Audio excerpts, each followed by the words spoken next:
Hi everyone, welcome. So my name is Kellia. I'm a postdoctoral research fellow at the Bridgepoint Collaboratory for Research and Innovation here with Sinai Health in Toronto. So welcome to this panel on lessons from abroad, opioid use care in France and Australia, where we'll be exploring the experience of opioid use care in France and Australia. So this panel aims to provide an overview of the state of opioid use care internationally, particularly in primary care settings, and to compare what is happening overseas with what is happening here in Canada as well. So while countries around the world might have similar broad drug policy goals when it comes to prevention, treatment, harm reduction, and recovery, we know that opioid use care and treatment models differ around the world. So what works in one setting might not necessarily exist or be translatable to another. So what we're hoping this session can provide is an exploration of how context, so social, cultural, political, and health system factors can influence the nuances and implementation of opioid use care and thus downstream outcomes on individuals. So we're really privileged to have three speakers here today. We've got a speaker from France and from Australia, and we've got someone here from Canada as well who's going to reflect on what this means for this context. So each of our speakers from France and Australia are going to present on opioid use care in their context, as well as their experiences as clinicians working in this space. And then I'll turn it over to Dr. Nicon from Canada for her reflections as well before we move into a time where we discuss cross-country comparisons and as well as audience Q&A. So just a bit of housekeeping, feel free to leave questions in the chat as we go along and we can address them in the dedicated Q&A time. And so first, I think I'll bring up our speaker from France. So we're lucky to have Dr. Julie Dupouy here. So she's been practicing general medicine since 2013 near Toulouse in the southwest of France. She has a specific training in addictology. She follows patients as a general practitioner and as an addictologist in the Multi-Professional Health Centre of Pain-Justeret. She coordinates in collaboration with a care centre specialised in addictology, a medical microstructure edition in the health centre. And as a lecturer in general medicine, she teaches mental health and addiction medicine to future general practitioners. So her research work focuses on the care of patients with opioid addiction in primary care. So thank you, Julie, and I'll leave it up to you. Thanks. Thank you very much. Hello, everyone. So I'm going to talk to you about French outpatient care of people with opioid use disorder. The French context is quite specific since we have been using buprenorphine for 25 years now in primary care and especially in general medicine. So for me, general medicine and general practitioners are primary care physicians. I do not have any commercial interest to declare, but I have other interest links with learned societies such as the National College of General Practitioners or other health authorities in France. So let's start with some data on opioid use disorder and the effective treatments available to us in France. You know that opioid use disorder is currently defined as a chronic relapsing disorder with a mortality of untreated heroin dependence consistently estimated at 1 to 3% per year, at least half of which because of heroin overdose. Opioid agonist treatment combined with psychosocial intervention were found to be the most effective treatment option for opioid users. And so I would like to ask you a first question. Are methadone and buprenorphine equivalent in terms of pharmacodynamic? We are going to develop that quickly. So methadone is a pure mu agonist treatment, and its effect is represented in red on the right, and it's not the same with buprenorphine, which is a partial agonist. So there is a ceiling effect, and when you increase the dose of buprenorphine, the effect does not increase. So what is the clinical consequence of the partial mu agonist activity of buprenorphine? You're right, it's true, there is less overdose risk for buprenorphine than for methadone. And when you look at, if we are interested now in the effectiveness of these two drugs, in the meta-analysis by Matic, methadone appeared statistically significantly more effective than non-pharmacological approaches in retaining patients in treatment and in the suppression of heroin use as measured by self-report and urine analysis.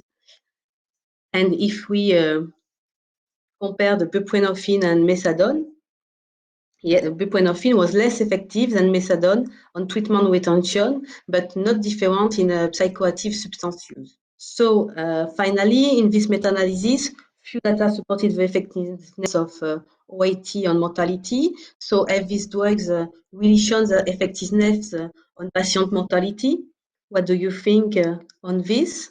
So let's look at the pool data from randomized clinical trial and comparative cohorts that were designed to estimate the risk of death for periods when people are on treatment and for periods when people are off treatment. This meta-analysis found that periods of time in OAT treatments are associated with an decreased risk of death with a relative risk around 0.5. So you will now understand easily that effectiveness of OAT is mainly limited by dropouts. This is an important issue as the end of OAT was associated with a higher somatic morbidity in the first 5 years after leaving OAT and with a threefold higher mortality. So what are the consequences of an increasing risk of mortality during off-treatment periods? We have 3 options. We must avoid interruption in treatment. Access to care is crucial, and this calls into question the care organization. All 3 propositions were correct, but you will see that the access to healthcare is very important in this specific population. And so after this general contextual data, let's come to the European context. Problematic opioid use among adults is estimated at around 0.45%, representing 1 million opioid users in Europe in 2021. You will see that France is in blue on the left graph and in dark green on the map, which means that France is the European countries with the highest prevalence of opioid use. But let's look now at the rate of coverage by OAT. The gray plots represents the coverage rate in 2017. The average coverage rate in Europe is around 50%, and France is on the right of the graph, and you will see that France is the country with the highest rate, near 80%, representing 160,000 to 180,000 patients. In Europe, healthcare facilities are represented by specialized centers, GP's office or primary care physician's office, and low threshold facilities. Most patients are managed in specialized treatment centers, while less than 15% are managed in general practice, so with primary care physicians. Let's begin talking about opioid users' care in France more specifically. There are about 600,000 people in France who have already used heroin in their lives. The patient can be prescribed OAT schematically in hospital or in specialized centers or in general practice.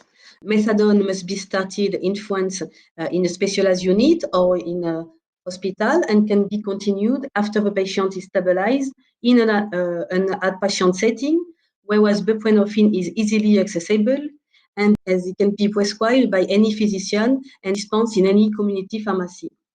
In ambulatory practice, GPs are involved in initiating treatment by buprenorphine and follow-up of treatment by buprenorphine and methadone. So because buprenorphine is easily obtainable and can be prescribed by any primary care physician, more than 3/4 of patients treated for an opioid use disorder receive this drug, and most of them are treated in primary care. We can ask ourselves if this choice to favor prescribing in primary care is a good option.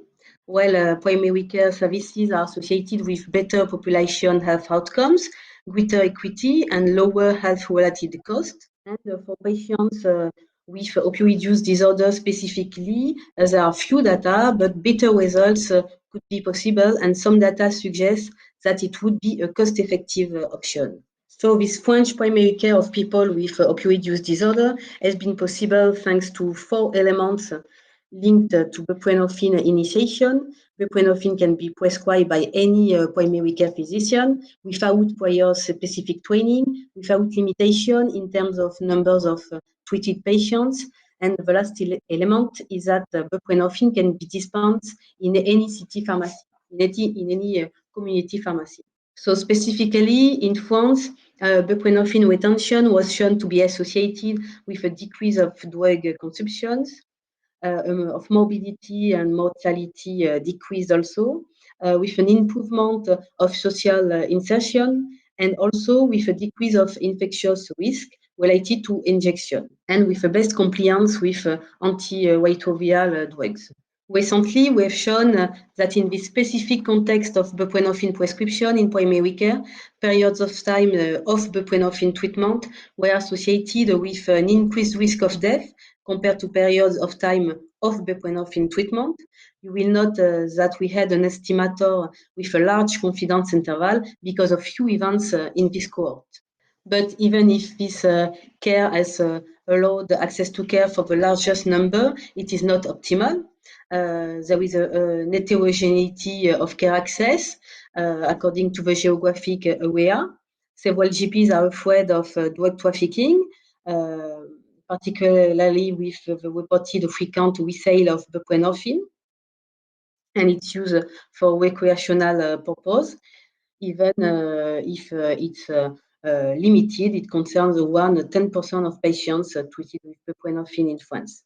Buprenorphine trafficking is also supported by the doctor shopping phenomenon, meaning patients consulting several physicians in order to have prescriptions for the same drug. It would concern 25% of patients.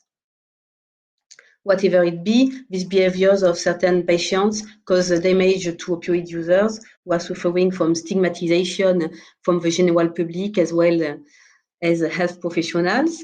In the study, it's an old study, you will see 2 over 3 GPs with reported their refusal to manage some patients with opioid use disorder, consulting them. Stigmatization restricts care access, treatment quality, and life quality of patients suffering from opioid use disorder in France. So how to struggle against stigma? We have different solutions. And for example, in continuous medical education can be improved and initial training. And for example, in 2014, we surveyed final year residents in family medicine using a clinical vignette and the HAMIC score. And even so, residents diagnosed correctly substance use disorder. They expressed negative attitudes toward people with substance use disorder. But we found that more substance use disorder teaching, more than 6 hours, seems to help in reducing stigmatizing attitudes.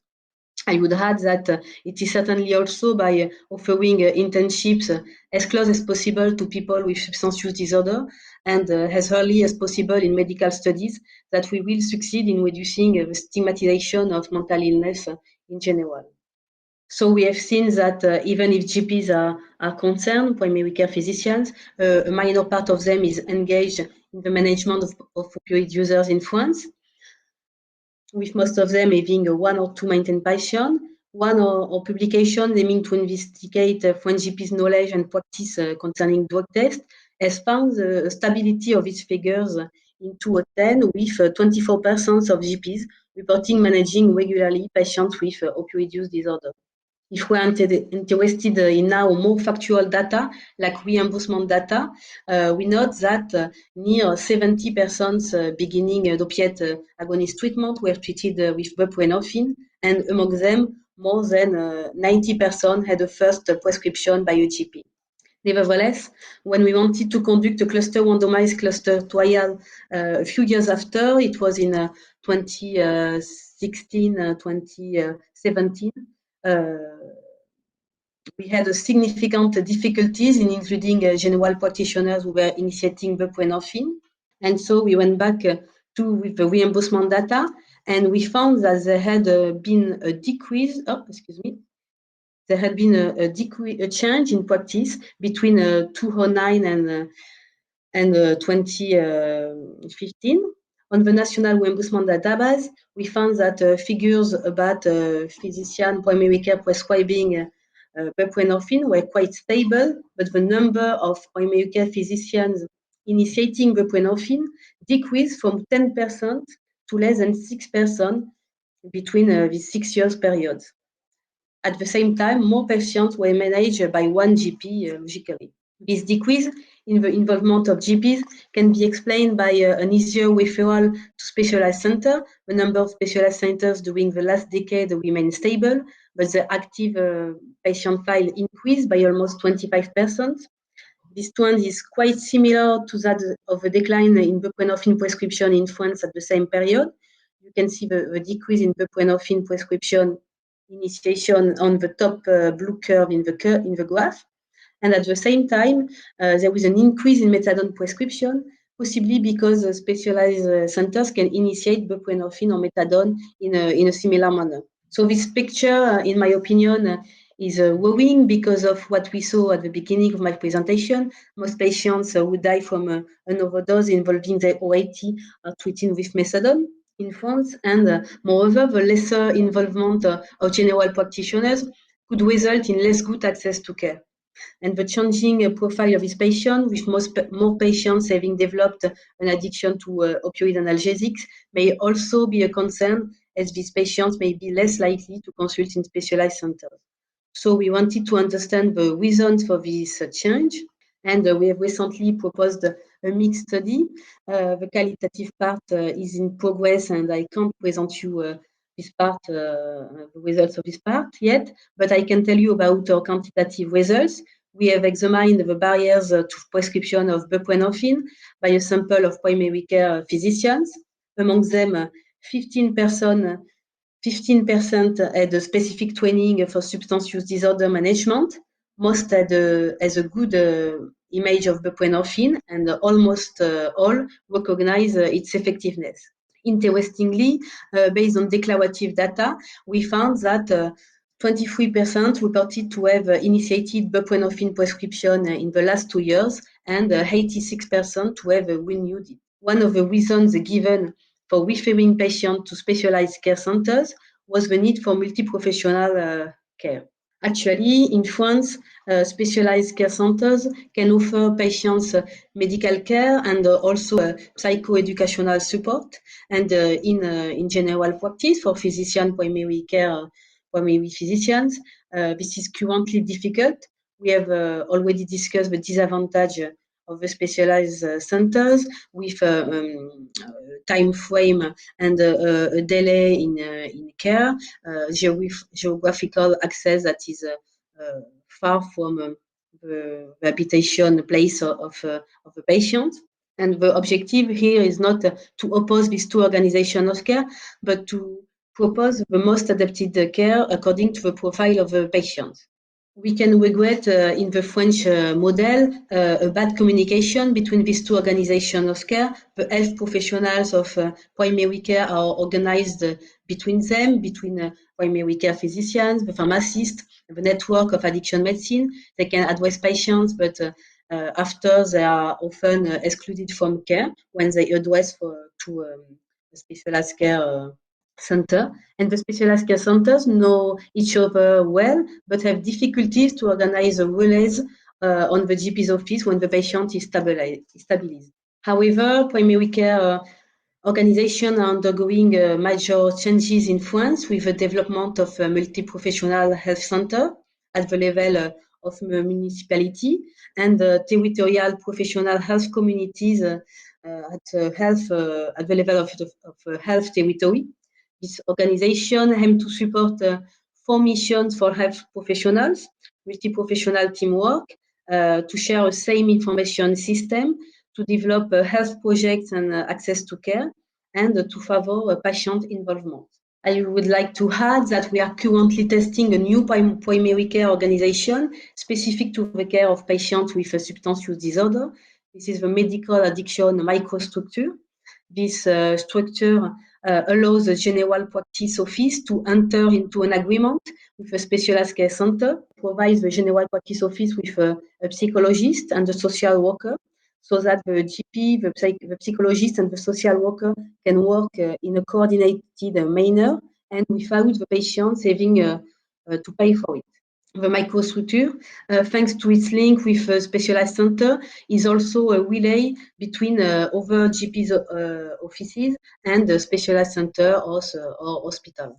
So to illustrate this, here are some pictures of my place of care, of us. We are 5 primary care physicians, and you see here on the left, the visit of the National Coordination of Microstructure Networks, and we are lucky to work daily with a psychologist and a social worker. Finally, what is missing from this system is coordination with mental health services. Collaborative mental health models are tested also in France, but were very late compared to other countries. And my hope is that these different care organization models are implemented without dissociating mental health and substance use disorder care. So to conclude, in France, there is a high opioid agonist treatment coverage rate. This situation was possible thanks to primary care involvement and specifically primary care physicians' involvement in opioid users' care since the 90s. Today, we face new challenges in keeping primary care physicians involved in the care of patients with opioid use disorder. If we fail, there could be a damaging impact on patients in terms of access to care and in terms of clinical consequences. So I hope that the actual change in primary care organization could help us to favor primary care of patients with opioid use disorder. Thank you for your attention. Thank you so much, Julie, for that presentation. We'll now move over to our speaker from Australia. So I'm pleased to introduce Dr. Nicon Clark. So he's the Medical Director of the Medically Supervised Injecting Room and AOD program at North Richmond Community Health. So an addiction medicine physician by training, he's head of the addiction medicine service at Royal Melbourne Hospital and chair of the Victorian and Tasmanian branch of the chapter of addiction medicine with the College of Physicians. His most recent role was clinical director of drug and alcohol services in South Australia. He's an experienced clinical researcher focusing on treatment of opioid and alcohol dependence, and while based in South Australia, was head of the WHO Collaborating Centre on Research into Drug and Alcohol Problems. He also has experience in epidemiology and public health and has worked in a variety of settings from remote Indigenous communities to the World Health Organization in Geneva. So thank you, Nicon, and I'll pass it over to you. Thank you, Kellia. So it's my pleasure to be joining you today from Melbourne on the land traditionally cared for by the Wurundjeri people of the Kulin Nation, and I'd like to pay my respects to their elders. I'll talk to you a little bit about the situation of opioid use care in Australia, and it has some similarities with France, but some key differences also. So I'm going to rush through some of these slides a little bit because I have prepared too many slides, so I'll just skip through some. So I similarly have no relationships with any commercial entities. I'll talk a little bit about the model of provision of particularly methadone and buprenorphine treatment in Australia. I'd like to spend a little bit of time talking about the long-acting buprenorphine experience in Australia, because that's certainly looking like it's going to play a significant role for opioid dependence treatment, and how that's maybe in 3 particular areas: the prisons, in an injecting room where I work, and its potential role also for kind of outreach pharmacotherapy. And then there's a couple of developments, one that we can briefly touch on. One, it's the real-time prescription monitoring and take-home naloxone efforts that are also kind of new things in this space relatively. So in terms of the models for provision of methadone and buprenorphine treatment in Australia, Australia is predominantly a kind of primary care treatment model as well. But we do have some of those kind of clinics that that was talked about before. So the medications we have available are methadone, buprenorphine, which is Suboxone, and Subutex. And now we have 2 long-acting injectable buprenorphine formulations, Buvidal and Sublocade, that have both been available for about 2 years. The typical community model is kind of a partnership between a primary care practitioner who might have an interest in treating opioid dependence and a pharmacy. So while any primary care practitioner can prescribe up to 5 patients with clients with buprenorphine, the majority of treatment is provided by prescribers with more than 100 clients. And this is kind of either a very large part of what they do. The medication is dispensed and dosed by the pharmacies. The medication itself is free, but the clients have to pay a dispensing fee to the pharmacy, and this is in the order of $5 to $7 a day. So it's a significant issue for many of people. Some public clinics don't charge anything. In some states have those kind of arrangements. And so the way that the partnership between the pharmacy and the GP works is the doctor writes a prescription and communicates it to the pharmacy, including by fax. We still use faxes in Australia, or via email or e-script. And then the patient goes and picks up the medications. Here's an example of a local doctor and pharmacy partnership near where I live. Or the nurse practitioner kind of sends the prescription directly to the pharmacy. The client goes and picks it up and then returns to the doctor when they need a prescription. So the second model is of a kind of public or private clinics, and is largely related to New South Wales. So in Australia, it's definitely a state-by-state system, similar to Canada, and the federal government takes a role in some aspects of the care, but the majority of health decisions are made by the states. And so we have significant differences between the states, which we can come to a little bit later. In the public or private clinics, they can be in hospitals or in large clinics where there may be a range of treatment providers on site. And in the private clinics, they have even larger numbers, and clients get more take-home doses. So in Australia, the take-home dose policy is key to how the system works. People will typically, it varies a lot between state to state, but it's not as generous as in France, where people would get a 1-month prescription for buprenorphine.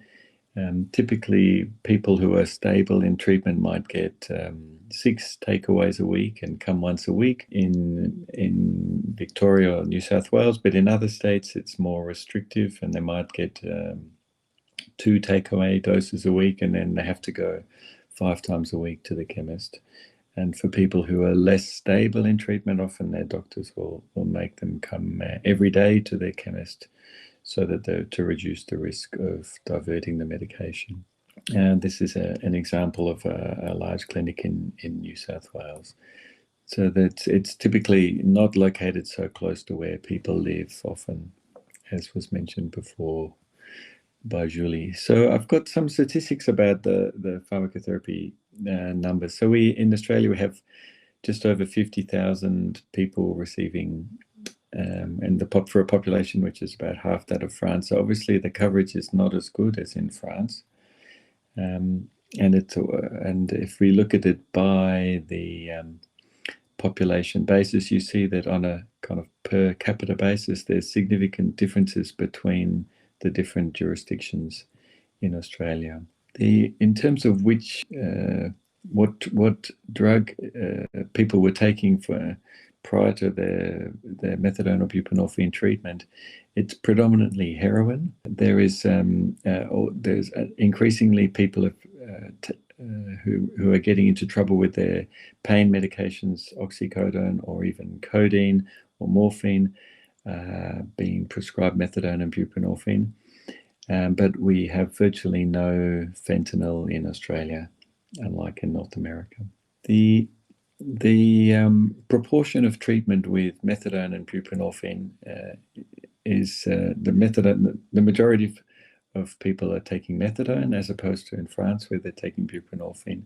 But that proportion is gradually reducing over time, being taken up by different forms of buprenorphine, whether that's Suboxone or the new long-acting injectable formulation of buprenorphine. So this is, for example, in Victoria, where I'm based, we've seen just in the last 2 years that the long-acting injectable buprenorphine has been available. It's taken up about 6 or 7% of the market. So in terms of who is taking opiate agonist treatment, there's more males than females, and the average age is over 40, as you can see in this graph. It's not a young treatment, it's not a young cohort, and they're an aging cohort. As you can see, the people who are older are more likely to be taking methadone than the people who are younger. So many of the people who are taking methadone treatment have been taking it for many years, in fact. If treatment is initiated now, it's more likely to be buprenorphine treatment than methadone treatment. So if you look, there's also some significant variation between the different states. There is more people in terms of whether or not stable on their doses, or they've had a new treatment initiation in the last 12 months. So if you look in some states like Tasmania, it's very stable. There's very few people starting new treatments. On Victoria, for example, almost 40% of the people have started a new treatment episode in that last 12 months, and they've either dropped out of treatment and come back in again, or these are new initiations to treatment. So often the reasons for treatment dropout are that people, they might miss their methadone for a few days, then they go back to pick up their dose from the pharmacy, and the pharmacy can only dose for a few days without a new prescription. So they have to go back to the doctor or the nurse practitioner, and it can be difficult to get into the doctor. And so it takes them some time, and then they think it's all too hard. Or else the cost of picking up the methadone and buprenorphine for $5 to $7 a day is another significant disincentive. And we also have high rates of incarceration, so people go in and out of prison, which is also disruptive to their treatment. In terms of who is doing the prescribing in the different states, you see in the majority of states are private prescribers, and these are general practitioners. And it's really only in one state that we have significant numbers, or particularly New South Wales. We have public, in some states that in Western Australia, but you see in Victoria it's almost entirely the private prescribers. The average prescriber has, depending on the state, between 10 and 30 clients each. But as I mentioned before, some have very many. But what is interesting is, as also has happened in France, we have reduction in people wanting to prescribe methadone and buprenorphine. But particularly in Victoria, where I live, over the last couple of years, there's been a number of older doctors have retired, and the younger doctors don't want to take up methadone or buprenorphine prescribing. The reasons for this are not 100% clear. In some ways, they'd typically say they think that it will have a negative effect on the other patients in their practice. And as increasingly primary care practitioners are working together in groups now, it's not just their own practice they have to think about, but the other practitioners they're working with. There has been significant incentives by state government and also the federal government to incentivize primary care doctors to take up methadone and buprenorphine prescribing in the last couple of years, but it's not been successful. So this slide shows that the bulk of clients who are receiving pharmacotherapy receive it from a prescriber who has more than 100 clients. So really the bulk of the treatment is being provided by very few people. So particularly in Victoria, it's become an unstable treatment system. See now if a prescriber is unwell, or as in case with COVID, was stuck overseas, then many people struggle to find an alternative prescriber. In terms of where people are receiving their doses, you see that the predominant dosing point are community pharmacies. Some of the states, there's also public and private clinics, or prison is another place. But you see that it's the majority of dosing points are the community pharmacies. But that varies from state to state. So New South Wales has a number of large range of other sites with public clinics and private clinics. And but throughout most of the country, it's community pharmacies that are the dosing points. We see in the last few years there's been an increase in the number of clients per dosing point at both private clinics, public clinics, and prisons. What does this data tell us about the opioid agonist treatment system in Australia?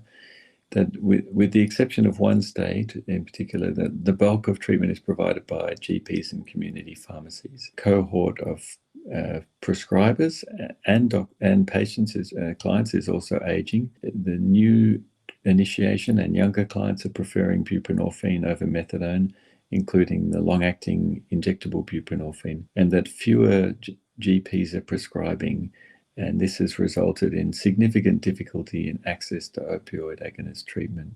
I wanted to spend just a couple of minutes talking about the experience of the long-acting buprenorphine in Australia.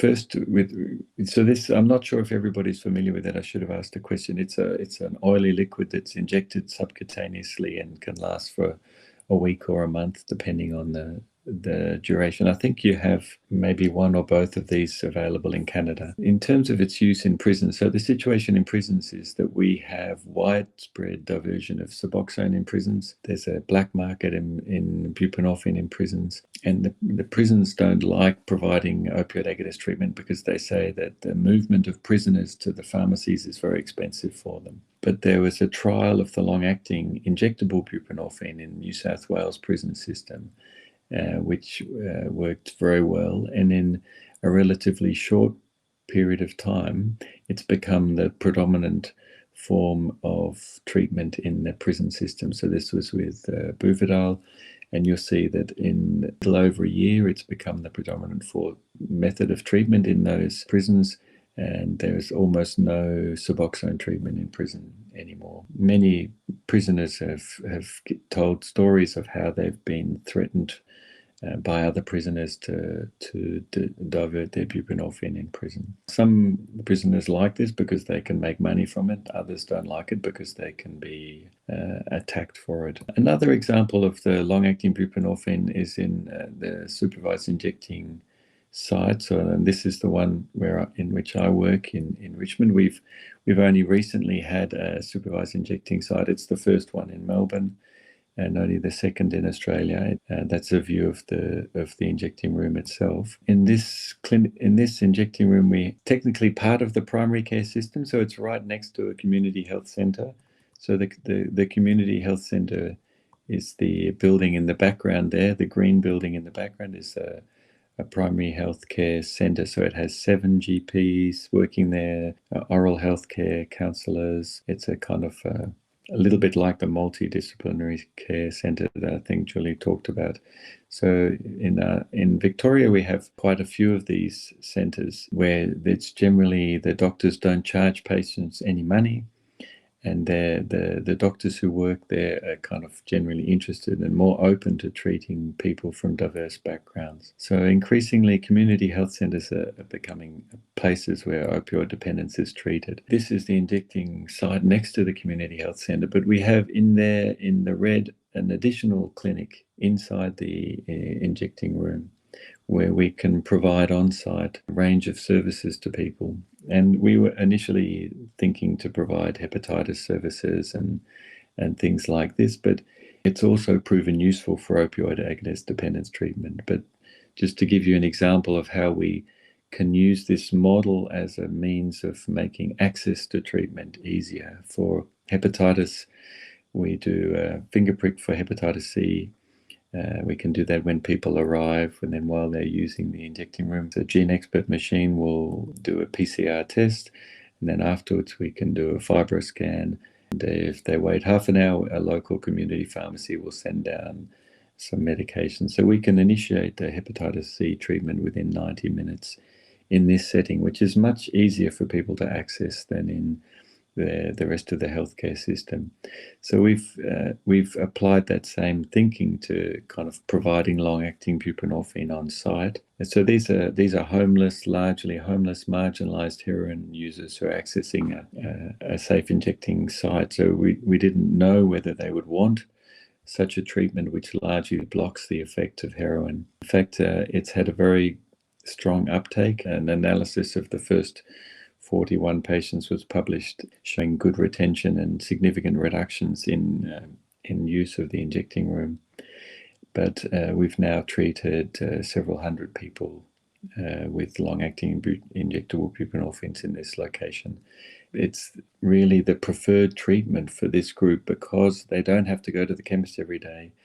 They don't have to pay $5 a day, and it doesn't matter if they miss an appointment. In fact, we don't even make appointments. Had a very high take-up in the homeless population. So another example in which we're using it in the homeless population is to take it on outreach, because we wouldn't walk around with methadone or buprenorphine in our backpacks, but we did a project where we went into homeless accommodation and took the long-acting injectable buprenorphines, and again was surprising, and just provided.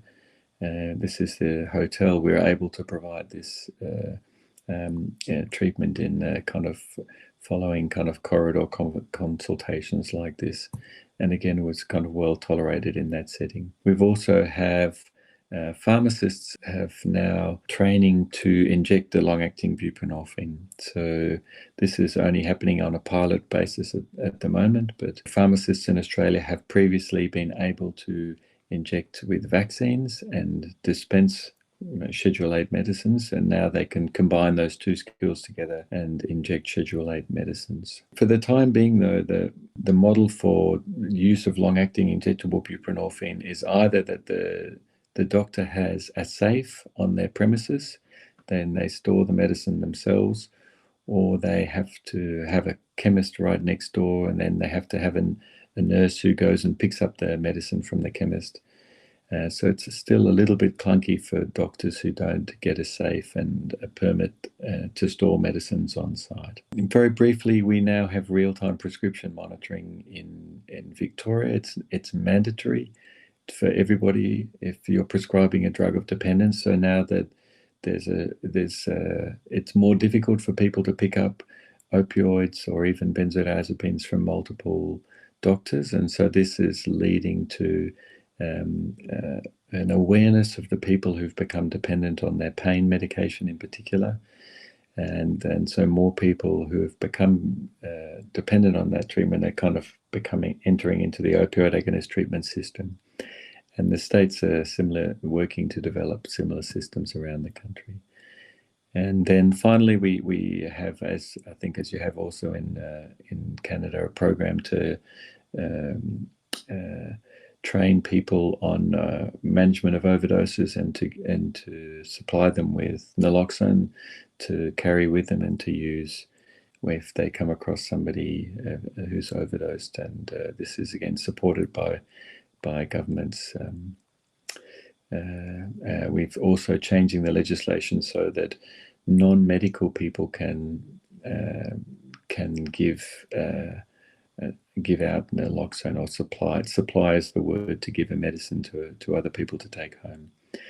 But it's also been rescheduled so anybody can purchase it over the counter at pharmacies. So that's in conclusion, then, Australia has largely a GP community pharmacy model of opioid agonist treatment, but it is struggling to meet demand. And GPs are less and less interested in prescribing methadone and buprenorphine, and governments are preparing instead to invest in state-run clinics and through community health centres.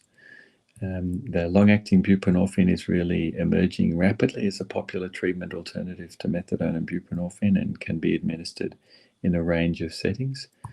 And the real-time prescription monitoring is seeing more people kind of come through the chronic pain pathway into opioid agonist treatment.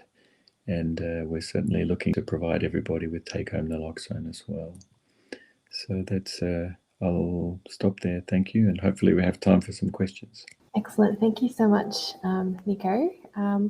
What I might do is I'll bring up Dr. Nixon so she can have a few thoughts and reflections from her experience in Canada. So Dr. Lara Nixon is an academic family physician working in outreach team-based inner-city care with older adults with experiences of homelessness.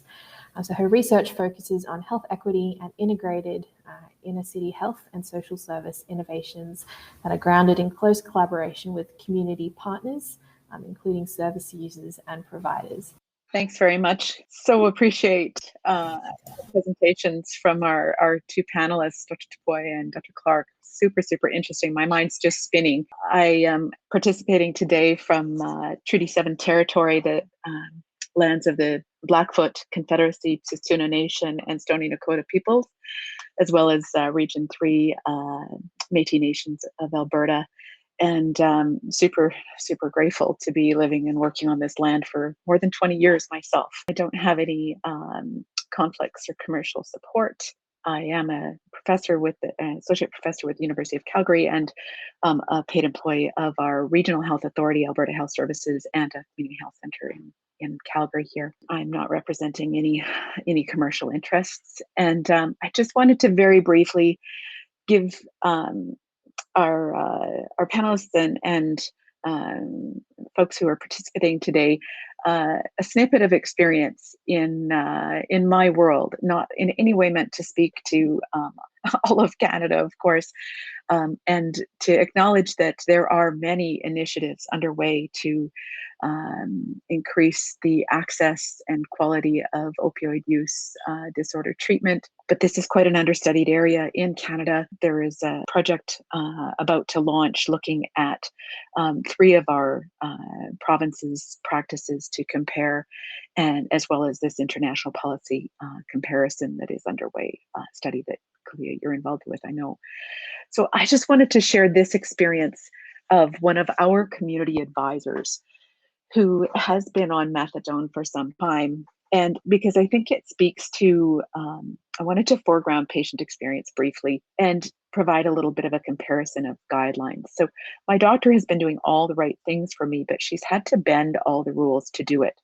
I didn't know that I could yell at my doctor like I do. I'm pretty respectful, but also pretty forceful. The chronic pain people, she phones them and they say, oh yeah, give them the pain pills. What is the difference? So she does it. But that's what I've been arguing all along. I've been saying I'm finally at the point where I'm comfortable, but there's so much pushback. My doc will say, oh no, I can't do that. And then the next week, okay, I spoke with so-and-so, and so now I can. It's frustrating.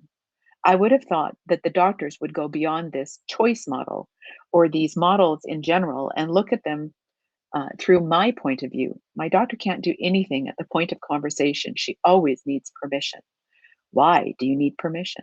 And so I hope that perhaps juxtaposing some of the guidelines in Alberta might help us to see where some of this permission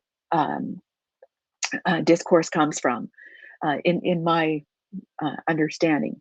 And so in 2019, we had really quite a lovely update to our opioid use disorder treatment guidelines, which really reframed, although still positions quite prominently some of the more inflexible or restrictive practices, but reframes them in really strongly recommending against punitive measures and recommending that opioids, that OAT be offered in primary care in a multidisciplinary team setting, and that it be long-term or indefinite and coupled with counseling along with the pharmacotherapy, and that you can consider take-home, I think that actually should be witness dosing, and can consider urine drug screening as well as treatment agreements or contracts, written documents.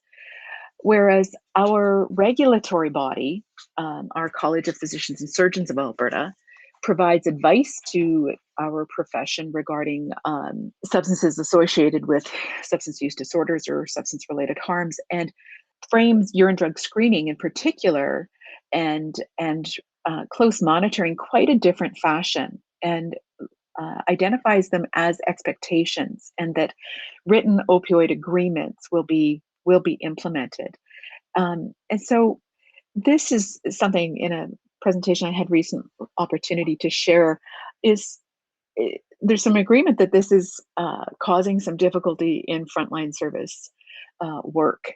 And so I also wanted to share with you the expectations that pharmacists are under. And there's really quite a rigorous process under which they're expected to operate, including this thorough assessment and review of our provincial medication dispensing system every time a prescription for medication is dispensed or sold. And there must be a written treatment plan, not so much a contract with patients, but there's a high expectation around collaboration with the physician or nurse practitioner prescriber, and to the point where there's an expectation that there should be two-way communication and ideally three-way, agreements. And quite honestly, the vast majority of dispensing, as I understand it in Alberta, is from private pharmacies, which don't have a shared health record with the primary care providers. And so there's a lot of expectation for collaboration, but quite frankly, relatively little in the way of structural support for that. And so I just wanted to offer that snapshot. This is prairie crocuses blooming in our local neighborhood park that I just wanted to share for you. We have a lot of brown right now, but some bits of color that are making us excited about spring coming. So thank you so much. Great. Thank you so much, Lara, for sharing your experience. So I'd just like to invite Julie and Nico back to the panels. And so this is really just a time for discussion as well, where we can look across the three different cases to see what might be similar and what might be different. And I think what is also really interesting to explore is how the various structural and policy factors and that context affects ultimately the clinical practice and the care that patients receive. And so I suppose just going off that point, Lara, that you made about the discrepancy between the guidelines and then professional regulation and then the actual practice that happens, I wonder if Julie or Nico, you also had certain experiences or examples in that area in France or in Australia as well, where there's that discrepancy and how that influences care. Yes, I can begin if you want. We have some very restrictive guidelines to switch, for example, when a patient has been treated with methadone, to switch to buprenorphine. So even if the patient is managed in primary care by a general practitioner, he has to go to a specialized care center, and so it's difficult for him to go back to services that he didn't need anymore. And so sometimes we have to switch without passing in the specialized center, or just calling the doctor of the specialized center care. And for passing from switching from methadone SIWAP to methadone gelule in English. Yes, gelule. It's the same thing. We have also to refer to patient to the specialized center care, and so we have to call also when there are discrepancies like that. Yeah, we have the same issue. The guidelines are that people should be receiving kind of methadone or buprenorphine as part of a comprehensive care, but in primary care, it's not always easy to organise. So there are some subsidies for psychologists, but you can't get it. It's very difficult to get access to a psychologist who doesn't charge you more than the subsidy. And so very few people actually have that. So the government has state-funded counselling for drug and alcohol practitioners, but that's not really linked to the prescribing of methadone and buprenorphine. It's a kind of separate system. The main debate, as Lara has mentioned, is about the prescribing of morphine and oxycodone. And there's many doctors are refusing to do that. So many people say, "Oh, well, I want to go on methadone because I can't get oxycodone anymore." But I think there's more consistency over methadone and Suboxone prescribing. But some doctors will do urine drug screens. Some doctors won't do urine drug screens. There isn't too much pressure to practice in a particular way. Yeah, so it was interesting that you mentioned like the issues when it comes to funding of service provision and funding of health professionals and how that could affect. So I think, Nico, you raised in your presentation like the difficulty in terms of navigating the public and private health system. How have you seen that kind of actually affect patients, and is there a way that can be improved? So it's a very disproportionately high cost that we ask this patient group to pay for methadone and buprenorphine compared to the costs of other medicines. Normally medicines are subsidised for Australia, and it would be free or very cheap you wouldn't pay more than $6 a month for medicine. And yet we're asking people to pay more than $100 a month for their methadone and buprenorphine. And so it's difficult for them to value that. So that has a huge impact. So you mentioned that there's been more investment in, I guess, state-run clinics. Would that potentially ease some of that burden of patients? So that's one option. Another option is that there would be a subsidy for this. There would be a payment to the pharmacies, so that from the government. This in Australia, this would be a Commonwealth government, as a federal government responsibility. They are now considering this, particularly since the advent of the long-acting injectable buprenorphine has put some pressure on the system. And because this is a kind of potential threat to the model of pharmacists receiving payments every day, there's been some considerable discussion more recently as to whether or not the government should be paying this dispensing fee. I just wanted to know, I guess, from your perspective, like in terms of the partnerships between, you mentioned that the pharmacists and primary care physicians have to work together. How else have you kind of seen structures come up in place that also incorporate other healthcare professionals as a bit of a hub? There's definitely the expectation that prescribers, nurse practitioners, GPs, specialty prescribers, and pharmacies work closely. But I would suggest that, in my understanding, there's actually relatively little in the way of structural support to facilitate that collaboration.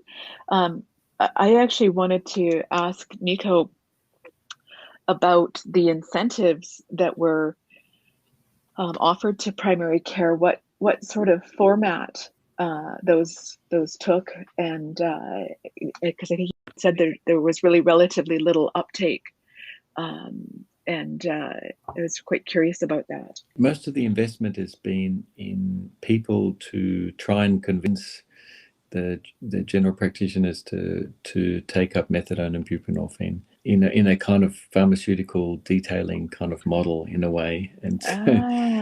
And assuming it's a knowledge deficit, is that it? Or somebody to ask you nicely deficit, I don't know, but it doesn't seem to be working at the moment. Okay.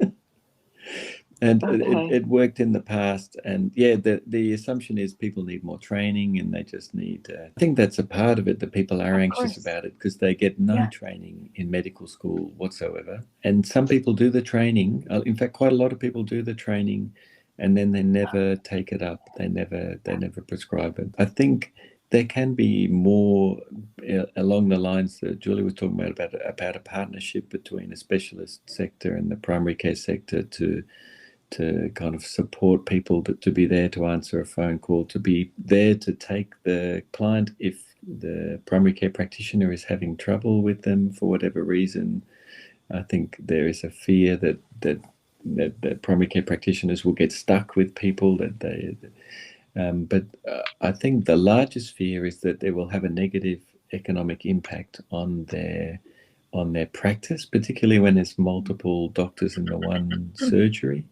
It's highly likely that one or more of them will say, no, we don't want those patients here. But I was curious if you could expand more on this microstructure system that you have going on, because I think that really looks like there's good collaboration between, you've got your pharmacists, you've got your physicians, you've got other potentially psychologists and psychiatrists as well. So I wanted to get you to talk a little bit more about that, and how that has actually been set up to help patients. Is there an issue where is that financially better for physicians, for patients as well? Yes, it's a new option we have, and it is tested actually, but it's not accessible everywhere. So we funding by the health authority, the regional health authority, funding which is provided to a specialist center. And so the specialized center can free is a social worker or is a psychologist to go to the general practitioner office to give care to people with opioid use disorder or over substance use disorder. And so this is interesting because in France to consult a psychologist is not free of charge. You have to pay for it. But actually, in President says that in 2022 is going to change, but we have yet to pay. And so in this microstructure, the patient doesn't have to pay anything.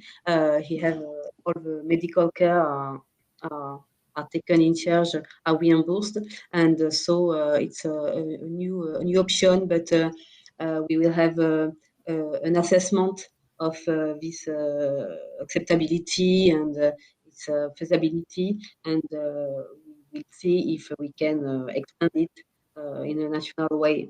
But it's a good option because it allows the primary care physicians and the psychologists and the social worker to coordinate themselves more, and it creates also positive dynamics and to work also with other health professionals as pharmacists who are very involved also in the care of these patients.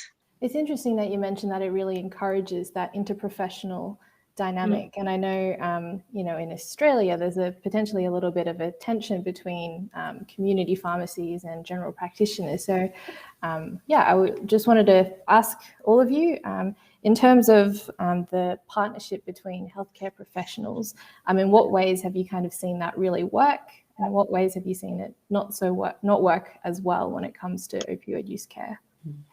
I wouldn't say that there's too much problem between GPs and pharmacies in not on this issue anyway. I think in fact, they're both kind of generally happy with the model. I think when it comes to the pharmacies injecting the buprenorphine, there was that's creating a little bit of tension, but there is certainly a tension between the specialist sector and the general practice sector, particularly over when it comes to more contentious medicines such as benzodiazepines and oxycodone. So the specialist sector is very good at saying, no, we don't think you should prescribe benzodiazepines, or no, we don't think you should prescribe those oxycodone. But the primary care doctors feel they're stuck with the patient, and they don't know what else to do, and they're not supported, and then they feel like the specialist sector wants to cherry pick the little bits that it's prepared to help out with. But is not really supporting them when there's difficulties sometimes. Yeah, and I can imagine then getting them to the specialist is going to take extra time and extra resources, and that's not really feasible. Yeah, in France, it's the same things. I think it's a good. We have a good partnership between pharmacists and general practitioners, and more with multi-professional health care team. There are some tensions also within between the specialist sector and general practice. Lara, do you have any thoughts? I actually wanted to kind of ask for a bit more specifics on what facilitates the partnerships between pharmacists and GPs, Julia or Nico, in your respective areas. Well, I think they have both. There's a model for treating opioid dependence with the kind of the community dispensing that works for both of them in a way. So then that kind of it's not too difficult for either one. You know, it works for some some clients, but not for all clients, and that's the ones who are not so good at appointments and who can't afford to pay the fees. But for the but for the doctors and pharmacy, it works well. It doesn't need much incentive. I don't think. Mm-hmm. So there's the pharmacy.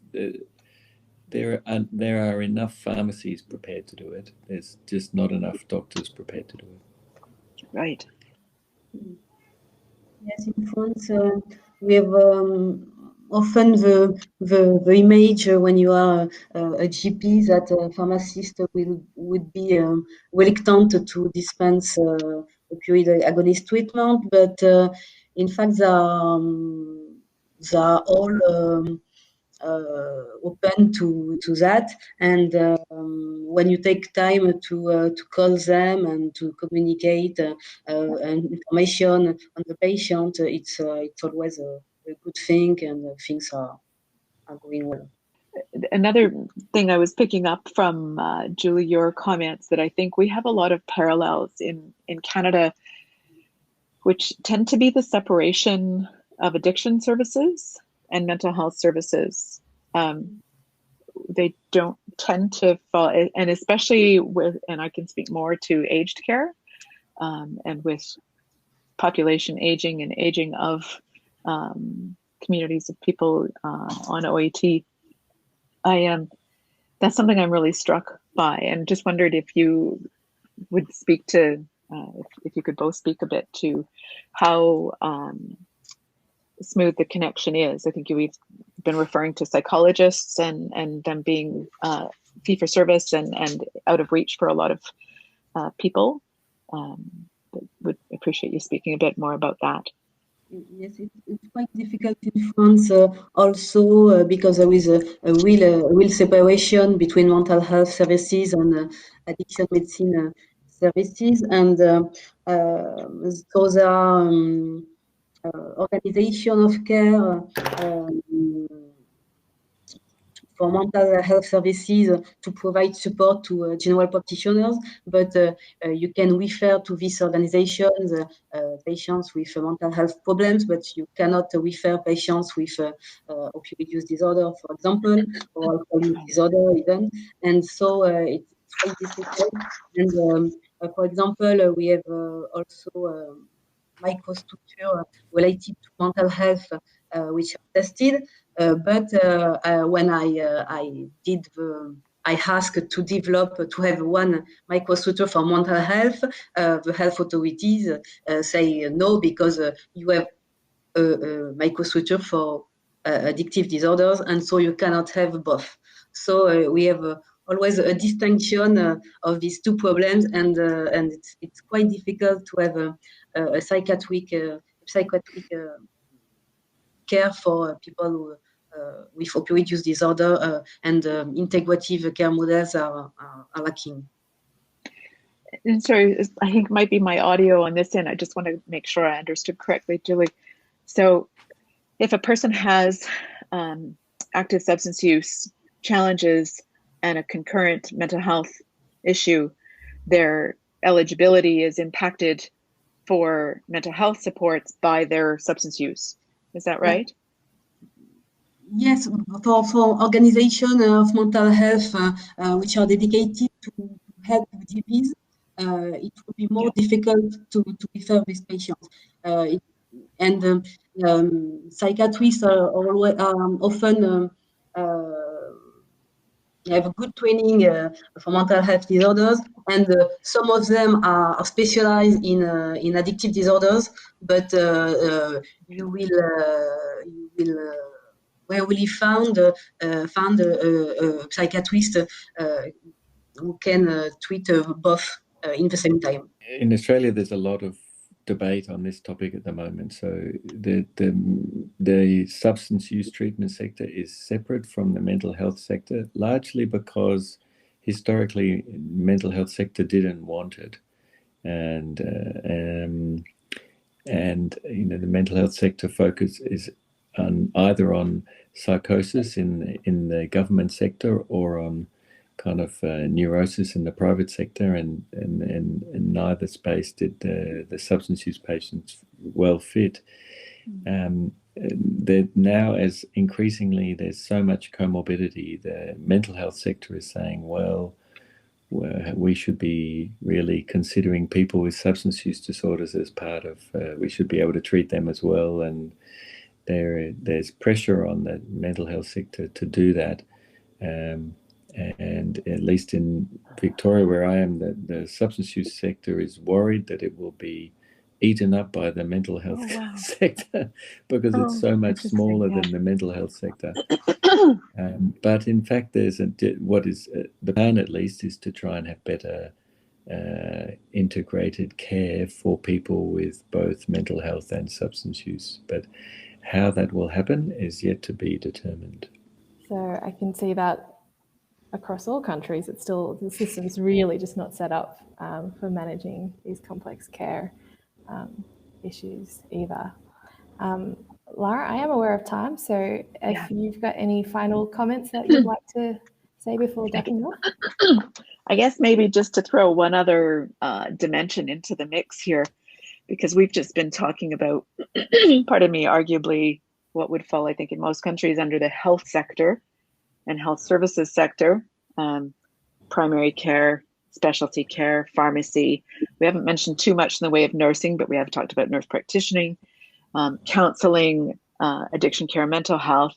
What about social health and the broader determinants of health that my limited understanding of the barriers for primary care provision of opioid agonist therapy is, I think, Nico, you referenced people not wanting those patients in their practices and concerns about disruption to other patients, especially a partner's patients if their practice didn't include people who are dependent on substances.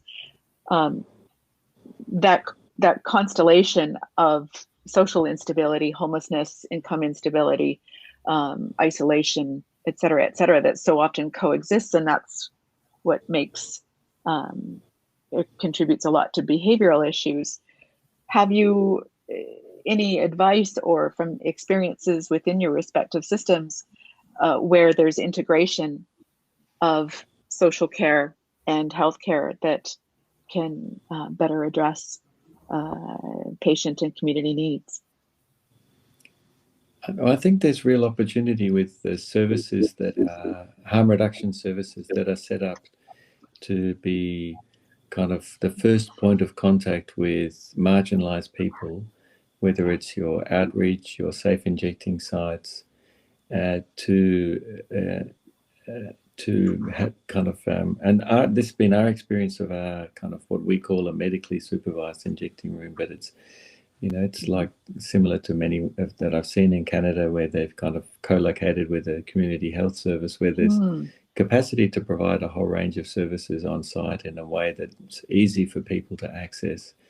And our experience has been that when you do make those services available, people want them, and even opioid dependence treatment. And these are people who have kind of been homeless and using heroin for 20 years, and we've had a large uptake of opiate pharmacotherapy from this population, and they do very well. Many do very well, particularly if they can also get a place to live.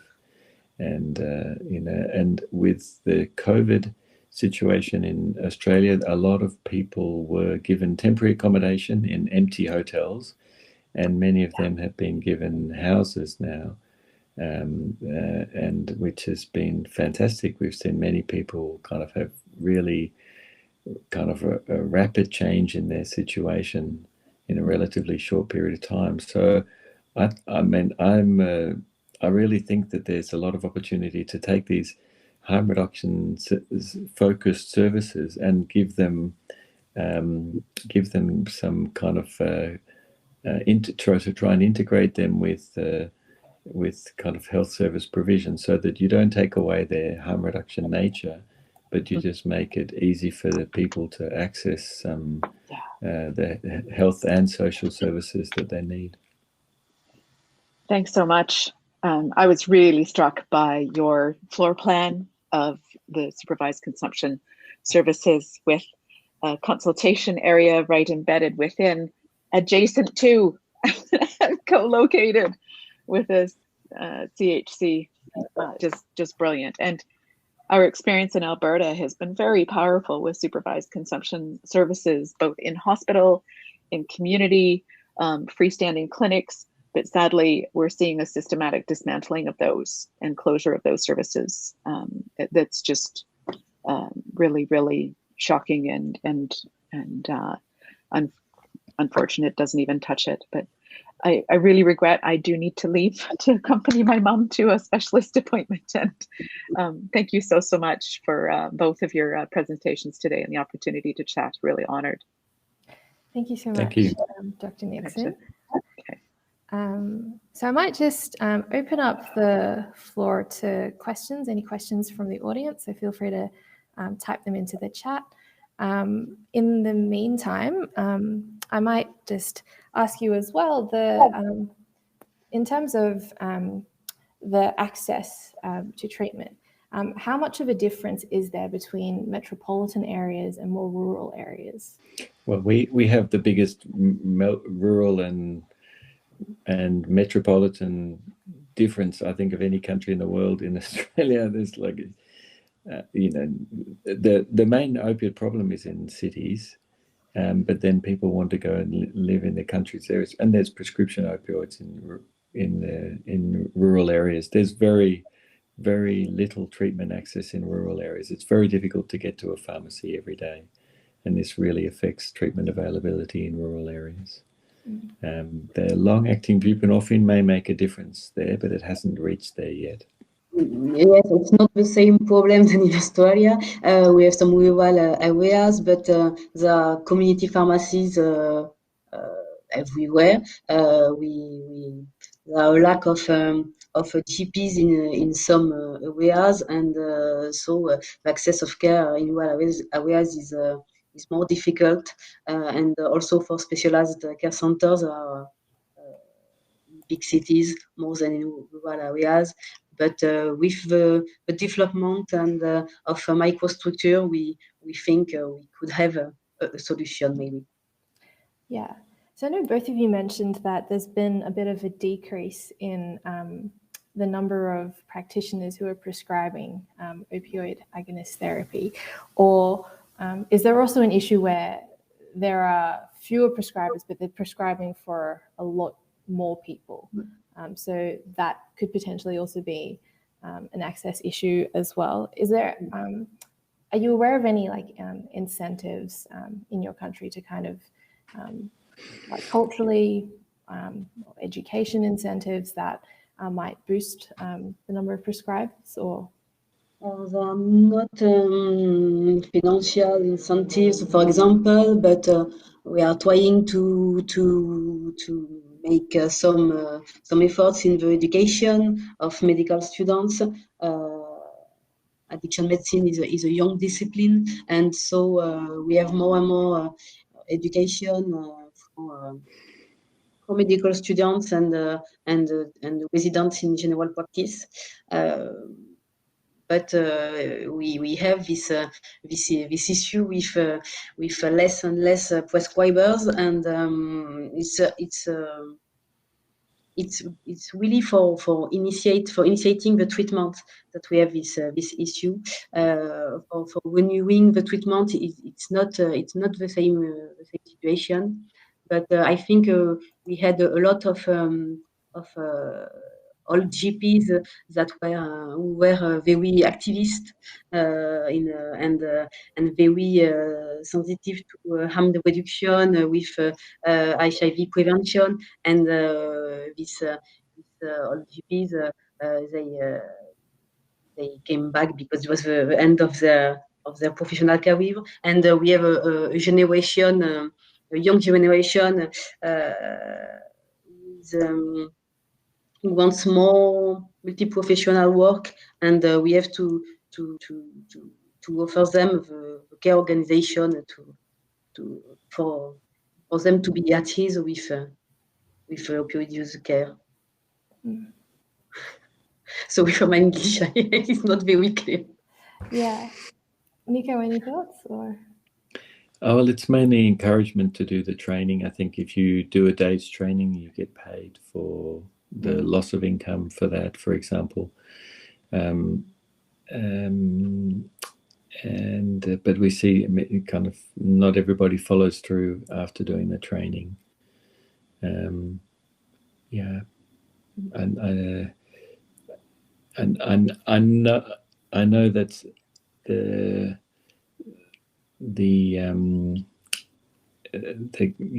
both the state government at least is thinking that there's nothing it can do to incentivize the general practitioners, and and it's looking to the specialist sector to provide the pharmacotherapy in the future, because it can't seem to manage to get the general practitioners to want to do it. The reasons for that are probably multi, that many, and I also think maybe the long-acting buprenorphine will change that, because we have so many people who kind of just so grateful for something which makes it so easy for them to stop using heroin. Whereas they don't often thank you for the methadone. Some do down the track, but they're not so much.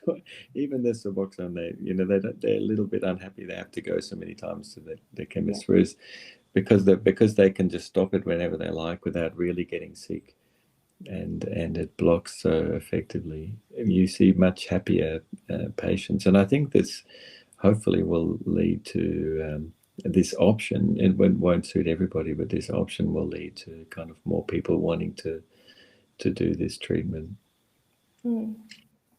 Yeah. There don't seem to be any questions in the chat. So if there are any questions, please feel free to leave them there.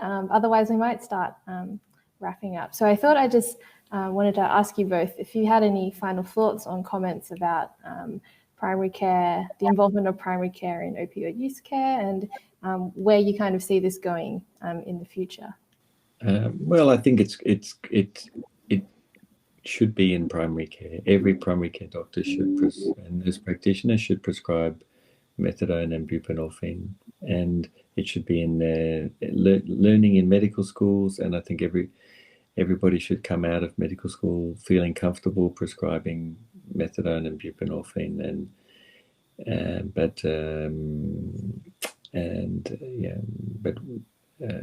and having a partnership like Julie set up, with partnership with services that can support you in primary care to do that. So I think that it should be in both in primary care and in the specialist sector, but it's struggling a little bit in Australia in primary care. Yeah, particularly in Victoria, where I am, with an aging group of doctors and less uptake from the younger ones. Julie? Yes, in France, I think specialized centers know that they cannot treat every opioid user for themselves also. So we have to treat them in primary care and to educate. To give more education to medical students, I think we have to develop organization of care that allows coordination between specialty care and the primary care services, and I hope that we will have a coordination with mental health services, which is lacking for now. Excellent. So I'd like to thank our panelists, Dr. Nicon Clark and Dr. Julie Dupouy and Dr. Lara Nixon, who was here earlier, for their involvement with this panel, particularly to Julie and Nicon from joining us from overseas. So it's been really helpful to see how other countries have implemented models of care, particularly through primary care or community-based approaches, and we can see how there are various structural factors at play that can both help and hinder care for patients. So this is an ongoing discussion with ongoing opportunities to learn, and I do really appreciate how we can draw from people with so many different experiences.